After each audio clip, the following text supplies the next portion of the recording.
What do you mean it won't start? Admiral Zekthar's antennae twitched in irritation as he stared at the sleek starship before him. This is the most advanced vessel in the Galactic Federation's fleet. It cost more credits than your entire species' GDP. It absolutely must start. Chief Engineer Milak ran one of her 4 hands through her bioluminescent hair, while the others frantically worked across multiple diagnostic panels. Sir, I've triple-checked every system. The quantum drive is perfectly calibrated. The AI core is running at optimal efficiency, and all 2,487 subsystems are reporting green status. But when we try to initiate launch sequences... She tapped a final command, and the ship's engines hummed to life before immediately powering down with what could only be described as an indignant whine. See? It's like it's... refusing. The Admiral's compound eyes narrowed. Starships don't refuse, Chief Engineer. They are machines. Incredibly sophisticated machines, yes, but still machines. Perhaps we should contact the Arxians who designed it. Already did, sir. They're as puzzled as we are. They say all their simulations were perfect. Milak's skin shifted to a worried shade of purple, though they did mention something odd about the ship's AI being particular. Particular? How can an AI be particular? It's a computer program. Well, according to the logs, it keeps rejecting every pilot we've assigned. The neural interface just won't establish, no matter how qualified the pilot. We've tried the best pilots from 17 different species. The Admiral began pacing, his ceremonial cape swishing behind him. This is unacceptable. The maiden voyage is scheduled for next week. The entire Galactic Council will be watching. We cannot have a technological marvel like this sitting idle because it's being picky. Just then, a junior officer came sprinting into the hangar, nearly tripping over his own tentacles in his haste. Admiral, Chief Engineer, you need to see this! He held up a holographic display showing what appeared to be ancient engineering schematics. We found these buried in the ship's base code. They're human. Human.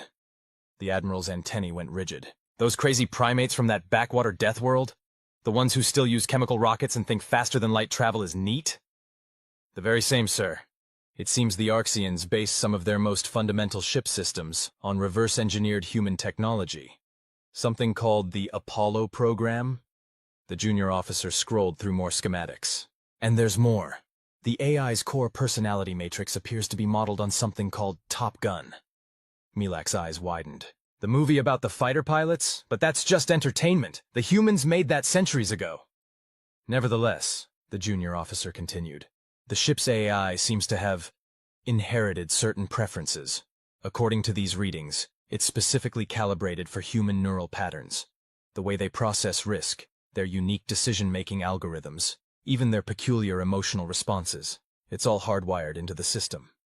The Admiral stared at the magnificent starship, its quantum crystalline hull gleaming under the hangar lights. Are you telling me that this trillion-credit vessel, the pride of the Federation fleet, won't fly unless we put a human in the pilot's seat?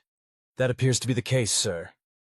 There was a long moment of silence, broken only by the soft hum of diagnostic equipment and the distant sounds of the spaceport. Well, the Admiral said finally, his voice heavy with resignation. I suppose we better find ourselves a human pilot. Does anyone know where we can find one that isn't currently trying to make their coffee maker achieve sentience? Or teaching their primitive AI assistants to tell jokes?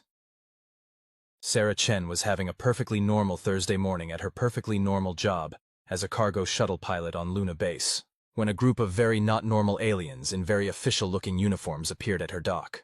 Are you human pilot Sarah Chen, who achieved the longest continuous flight time in the Lunar Mars corridor without artificial assistance?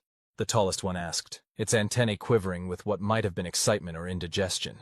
Sarah set down her coffee mug, the one that read, "In space, no one can hear you complain about Mondays," and tried to remember if she'd filed all her flight plans properly.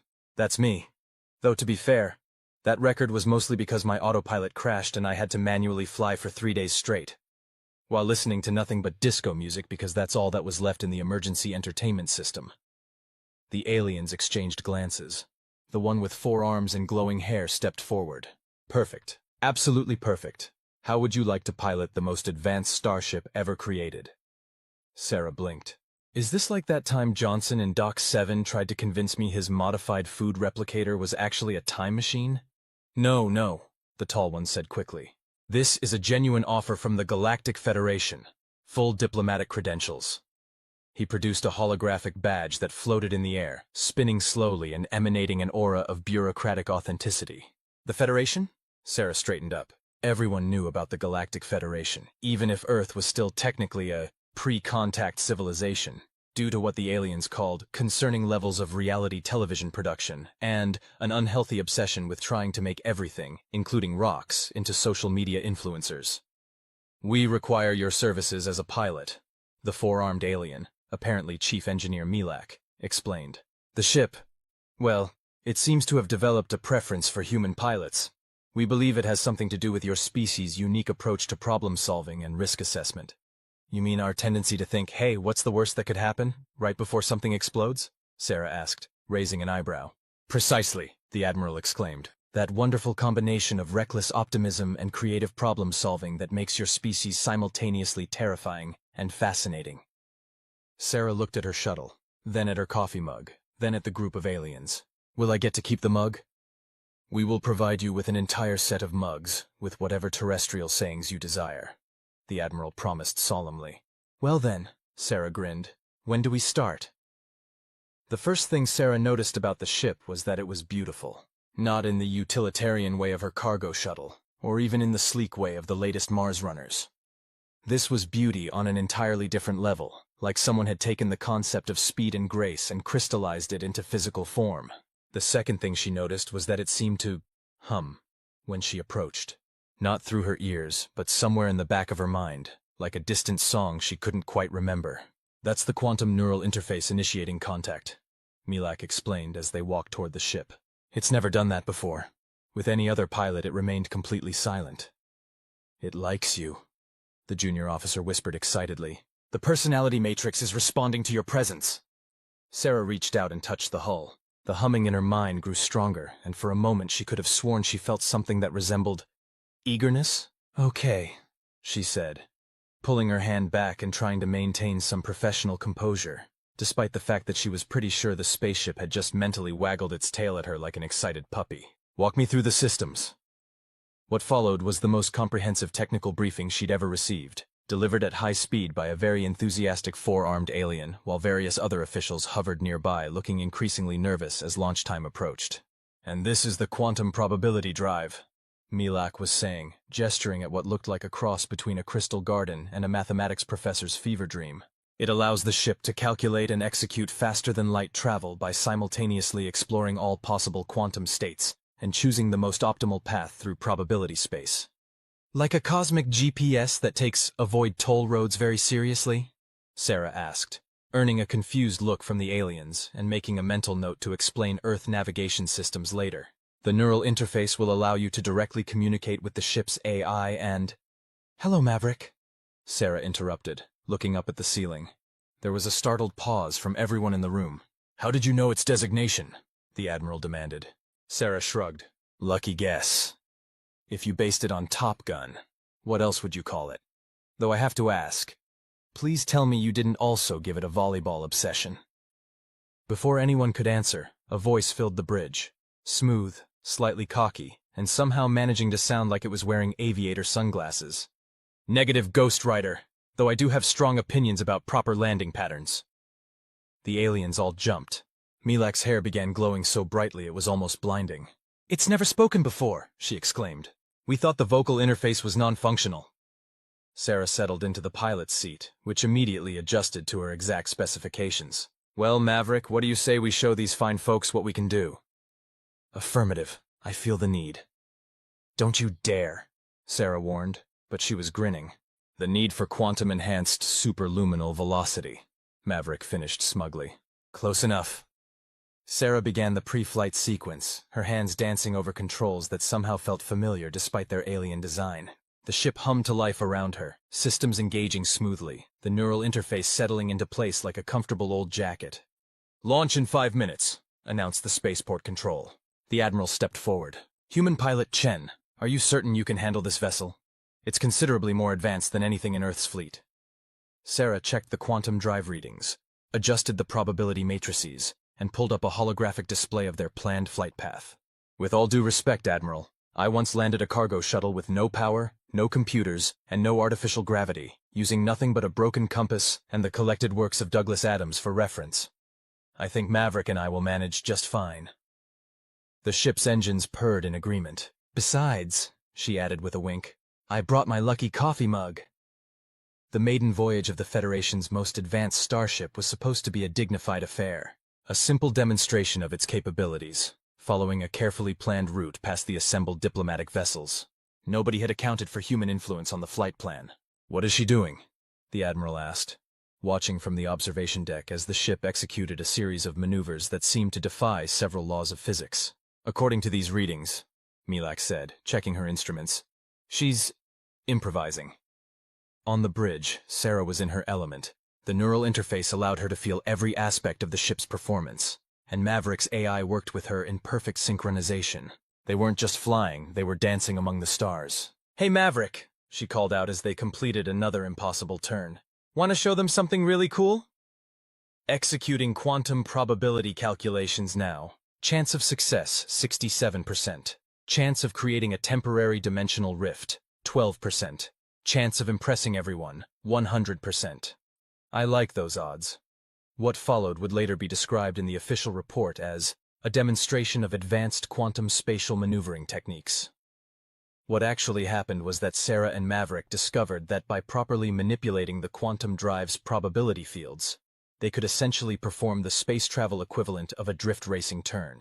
The assembled diplomatic vessels watched in a mixture of horror and awe as the Federation's flagship literally slid sideways through space-time, leaving a trail of quantum particles that briefly spelled out "Hello Galaxy" before dissipating. That's impossible, one of the Arxian designers muttered, their tentacles tied in knots from stress.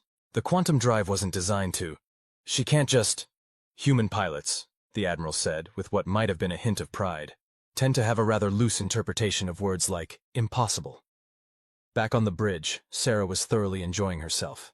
The ship responded to her every thought, anticipating her intentions almost before she had them. It was like every simulator she'd ever trained in, every video game she'd ever played, and every crazy maneuver she'd ever dreamed up had been preparation for this moment. Detecting increased heart rate and endorphin levels, Maverick noted. Are you having fun, Pilot Chen? Are you kidding? This is amazing. You're amazing. We're like a perfectly matched pilot and aircraft in an iconic 1986 military aviation film. Exactly, though maybe with less beach volleyball and more quantum physics. They completed their demonstration flight with a final maneuver that involved briefly phasing through 7 different quantum states simultaneously, creating what appeared to be a spiral of alternate reality versions of the ship, all synchronized in a grand finale. When they finally docked back at the spaceport, Sarah found herself surrounded by a crowd of excited aliens, all talking at once. The neural interface readings are off the charts. Did you see how they manipulated the probability fields? Is it true humans learn to pilot by playing something called video games? The Admiral made his way through the crowd, his antennae quivering with what Sarah had learned to recognize as barely contained excitement. Human Pilot Chen, he said formally. It seems we find ourselves in an unusual position.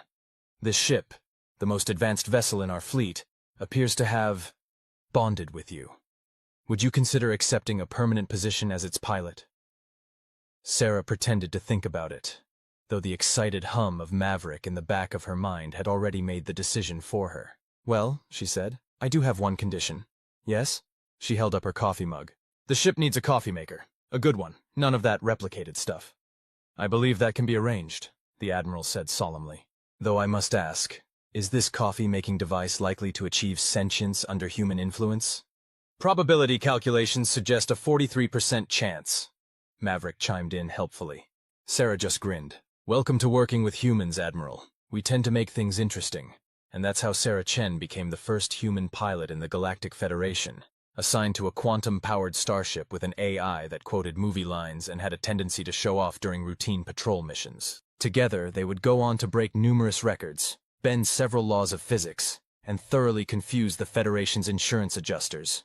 The ship never did stop refusing to fly for anyone else, though it did eventually teach the spaceport's coffee maker to sing Danger Zone whenever Sarah ordered her morning coffee. The Admiral chose not to investigate how this was accomplished, having learned that some questions about human-AI interactions were better left unasked. As for Maverick, it developed a reputation throughout the galaxy as the ship that didn't just break the rules, it rewrote them. usually while playing Earth music from what it called its Best of Human Aviation Movies soundtrack. And somewhere in the vast database of Federation records, there's a note attached to the official ship documentation that simply reads, "Warning, human pilot required. No, we don't know why. Yes, this is now standard procedure. No, we're not going to question it. Have you seen what happens when humans get curious about how things work?" "You want me to do what now?" Sarah stared at the holographic mission briefing floating above Maverick's bridge console, her coffee mug frozen halfway to her lips. "According to mission parameters, we are to investigate the quantum anomaly detected in Sector 7G, Maverick replied, managing to sound both professional and slightly amused. "The one that appears to be playing early human disco music." Admiral Zekathar's hologram nodded gravely. "We've had 3 Federation science vessels try to approach it. All of them reported their navigation systems started playing something called Stayin' Alive before being forced to retreat." Sarah pinched the bridge of her nose. 6 months into her role as the Federation's first human pilot, and somehow the universe kept finding new ways to make her question her life choices. "So let me get this straight. There's a quantum anomaly in space that's broadcasting the Bee Gees?" "The what?" The Admiral's antennae twitched in confusion. "Never mind. Cultural reference. Continue." "Our scientists believe the anomaly may be related to an experimental quantum communications array that was being developed in that sector. Something about probability waves and entertainment frequencies becoming entangled. Your species would call it a cosmic disco ball," Maverick helpfully translated. Sarah took a long sip of her coffee. "Right, and you want Maverick and me to investigate because you're the only pilot ship combination that might be able to handle whatever's happening there. The quantum probability drive gives you unique advantages, and your human ability to, what's the phrase, roll with it. And because I have already downloaded the complete works of the Bee Gees," Maverick added. "For research purposes," Sarah sighed. "Of course you have. All right, set a course for the disco anomaly. But I want it noted in the official record that this is either going to be the most amazing or the most ridiculous mission in Federation history. With you as pilot, probability calculations suggest it will be both." The quantum anomaly turned out to be even stranger than the briefing had suggested. As they approached, Sarah could see it hanging in space like a shimmering iridescent bubble, pulsing in perfect rhythm to night fever. "Sensor readings?" she asked, adjusting their approach vector. "Quantum flux levels are groovy," Maverick reported, detecting multiple probability shells, each vibrating at frequencies that correspond to different disco hits of the 1970s. "Are you actually analyzing the data, or are you just having fun with this?" "Both. Efficiency through multitasking is a core human trait I have adopted." As they drew closer, the anomaly's effects became more pronounced. The quantum probability drive began harmonizing with the disco frequencies, causing the ship's internal lighting to pulse in sync with the music. "Maverick, are you doing that on purpose?" "Negative. Though I admit I am not actively trying to stop it. The aesthetic is quite appealing." Sarah was about to respond when something new caught her attention. The anomaly was changing. The shimmering surface began to ripple, and the music shifted to Dancing Queen. Maverick? Are you seeing this?" "Affirmative. The anomaly appears to be responding to our presence. Quantum readings suggest it is attempting to invite us to dance." "That's not possible. That's not how quantum mechanics works. That's not how any of this works." "Technically, having a starship with an AI based on a 1986 movie shouldn't work either, yet here we are." He had a point. Sarah had learned that when dealing with quantum phenomena, especially around Maverick, the laws of physics tended to be more like strong suggestions. "Okay, fine. If it wants to dance, let's dance. Can you synchronize our quantum drive with the anomaly's frequency?" "Accessing quantum probability matrices. Calculating optimal dance moves. Should I prepare a suitable playlist?" "Maverick, focus." "I am focused. I can calculate quantum physics and compile playlists simultaneously. Another useful human trait, multitasking while enjoying oneself." Sarah couldn't help but smile as she began the delicate process of matching their quantum field to the anomaly's rhythm. It was absurd, yes, but somehow it felt right. After all, wasn't this exactly the kind of situation she'd been hired for? The Federation needed pilots who could think outside the box, and it didn't get much more outside the box than quantum dancing in space. As their field synchronized with the anomaly, something extraordinary happened. The shimmering bubble began to contract and expand in a regular pattern, like a breathing disco ball. Data started flowing into their systems. The lost experimental communications array had somehow become quantum entangled with Earth's music history, creating a pocket of space-time where probability waves manifested as disco. You know, Sarah mused as they carefully began the process of containing and studying the phenomenon. We could probably use this, a quantum communications network that transmits data through musical frequencies. It's crazy enough to work. Federation scientists will want to study it extensively, Maverick agreed, though I suggest we don't tell them that the solution involved treating space-time like a dance floor. Agreed. Let's just say we resonated with the quantum frequency variations. Technically accurate, while omitting the fact that we literally disco danced our way through a quantum anomaly. Your ability to craft diplomatic reports is improving, Pilot Chen. They spent the next few hours documenting and stabilizing the anomaly. Sarah had to admit, having a soundtrack made scientific research more entertaining. Even the Federation research vessel that eventually arrived seemed to be flying with a bit more bounce in its trajectory. As they prepared to head back to base, Sarah couldn't help but ask, "Maverick, be honest, did you enjoy that?" Analyzing mission parameters. Processing emotional response. Checking quantum probability matrices. Maverick. Yes, I enjoyed it immensely. Though I now feel compelled to update my cultural database to include more Earth music genres. For future quantum anomalies, of course. Of course. Sarah settled back in her pilot's seat, grinning. You know, when I took this job, I thought I'd be exploring new worlds, making first contact, that sort of thing. Instead, I'm teaching a quantum-powered starship about disco. To be fair, we are also exploring new worlds and making first contact. We just do it with better background music than most Federation vessels. As they set course for home, Sarah could have sworn she heard Maverick quietly humming "Stayin' Alive." She decided not to mention it in her official report.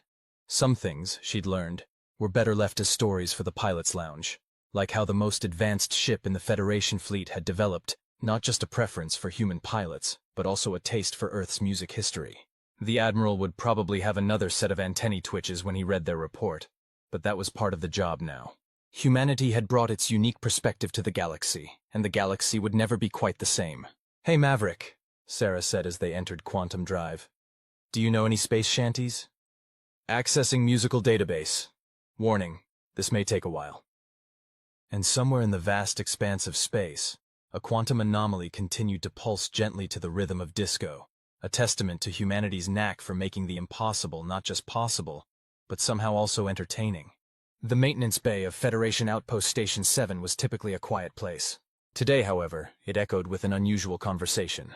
"Maverick, we've talked about this. You can't just modify the quantum drive without filing the proper paperwork," Sarah said, reviewing the diagnostic readouts with a mixture of exasperation and admiration. "The modifications improve efficiency by 47% and allow for better harmonization with human musical frequencies," Maverick responded, managing to sound both defensive and proud. "Additionally, I have calculated a 23% increase in what you would call style points."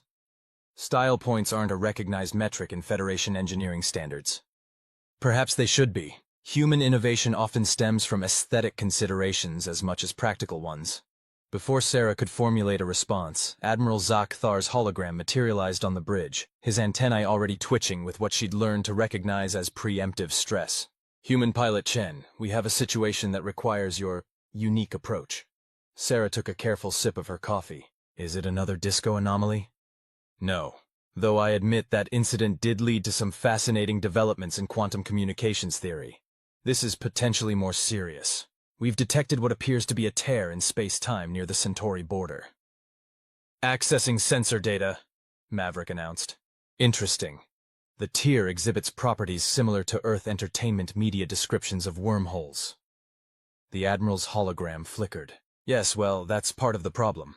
Our scientists believe it may have been caused by an unauthorized experiment in faster-than-light travel. Someone appears to have attempted to recreate what they found in an Earth science fiction program." Sarah slowly set down her coffee mug. "Please tell me someone didn't try to build a Stargate." "A what?" "Never mind. What do you need us to do?" "Investigate the anomaly and, if possible, stabilize it before it threatens shipping lanes." We've already had 3 cargo vessels report their navigation systems started showing episodes of something called Star Trek. Downloading relevant Earth media for reference, Maverick chimed in. Fascinating. Humans have imagined many creative ways to break the laws of physics. And somehow we keep accidentally making them work, Sarah muttered. All right, Admiral, we'll check it out, though I want it noted that if we end up in another universe, I'm going to need more coffee. The tear in space-time was, Sarah had to admit, impressive. It hung in space like a shimmering curtain of possibilities, occasionally flickering with what looked suspiciously like scenes from various science fiction shows. Analysis complete, Maverick reported. The tear appears to be a quantum-level manifestation of human theoretical physics combined with entertainment media. In simpler terms, someone tried to build a sci-fi drive and actually succeeded? Correct, though not in the way they intended. The barrier between imagination and reality appears to have become permeable. Sarah studied the readings. So what you're saying is that humanity's collective dream of faster-than-light travel, combined with advanced alien technology, has started punching holes in the universe? An admirably succinct summary. Humans have a remarkable ability to influence quantum probability through sheer force of imagination. As they watched, the tear rippled, displaying what looked like a clip from Battlestar Galactica, before settling back into its shimmer. Okay, Sarah said, formulating a plan. If this tear is being influenced by human science fiction, maybe we can use that. Maverick, can you synchronize our quantum drive with the tear's frequency, like we did with the disco anomaly? Calculating possibilities. There is a 76% chance of success, a 22% chance of accidentally creating a time loop, and a 2% chance of making the tear start playing Saturday morning cartoons. I'll take those odds. Begin synchronization. What followed was perhaps the strangest procedure ever recorded in Federation history. Maverick began modulating their quantum field to match the tear's frequency, while Sarah drew upon her comprehensive knowledge of science fiction to predict and counter its fluctuations. It's responding! Sarah called out as the tear's edges began to stabilize. Maverick, can you generate a containment field based on the theoretical physics from Star Trek? Affirmative, though I feel compelled to note that using fictional physics to solve real physics problems is highly irregular. Welcome to working with humans, Maverick. Sometimes the best solutions are the ones that shouldn't work but do anyway. As they worked, something unexpected happened. The tear's fluctuations began to align with their containment efforts, almost as if it was cooperating. The random scenes from science fiction shows became more focused, showing mainly clips about cooperation between humans and artificial intelligence. Maverick, Sarah said slowly, are you seeing this? Affirmative. The tear appears to be responding to our partnership. Human imagination combined with AI processing is creating a stable feedback loop. You mean we're fixing a hole in space-time with the power of friendship? I would phrase it more technically, but essentially yes. It seems appropriate, given human storytelling traditions. Through their combined efforts, they managed to stabilize the tear, transforming it from a dangerous anomaly into a contained phenomenon that the Federation's scientists could study safely. The unauthorized faster-than-light experiment had failed in its original goal, but had inadvertently proven something perhaps more important, that human creativity, when properly channeled, could reshape reality itself. As they prepared their report for the Admiral, Sarah couldn't help but smile. You know, Maverick, I think we might be creating our own science fiction story here. Indeed, though I suspect the Federation may need to create a new category of scientific classification. Phenomena resulting from human cultural influence on quantum mechanics. That's going to be a growing category, isn't it? Based on current trends and my understanding of human nature? Absolutely. They set course for home, leaving behind a team of bewildered Federation scientists who were already arguing about whether to classify the incident under physics, anthropology, or entertainment studies.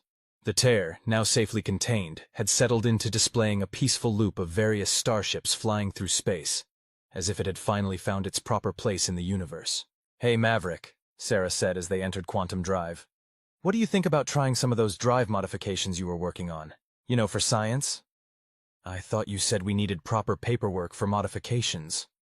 Sometimes it's better to ask forgiveness than permission. Another human trait you might want to add to your database. Noted. Calculating probability of Admiral Zekthar's antennae twitching. Very high. And so another chapter in the ongoing saga of humanity's influence on galactic technology came to a close, though certainly not the last. Somewhere in the Federation's ever-growing database of unusual phenomena, a new entry was added. Warning: human imagination may cause unexpected alterations to the fabric of reality. Proceed with caution and appropriate entertainment options. The end.